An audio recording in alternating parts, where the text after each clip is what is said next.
আবারও পানীয় জলের দাবিতে আগরতলা বামুটিয়া সড়ক অবরোধে উত্তেজনা ছড়ালো। মোহনপুর মহকুমার বামুটিয়া ব্লকের অন্তর্গত ভোগজোর এলাকায় মঙ্গলবার সকাল থেকে স্থানীয় বাসিন্দারা পানীয় জলের দাবিতে আগরতলা বামুটিয়া প্রধান সড়ক অবরোধ করে বিক্ষোভ দেখান।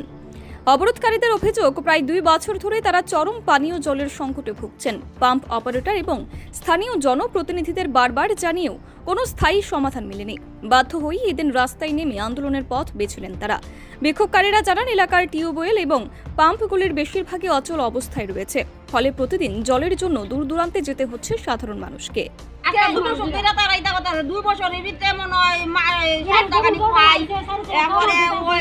ছয় মাস ধরে তো একবারই পাই না, 2 বছর ধরে তারা জল ছাড়লে একদিন 2 দিন, একদিন আইলে এক সপ্তাহে না, এক সপ্তাহ ধরে জল আইলে এক মাস আইলে না।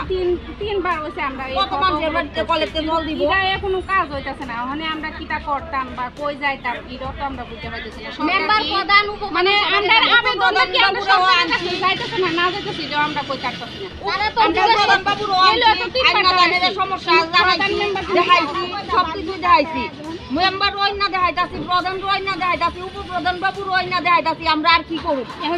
Bureau report, TV north east.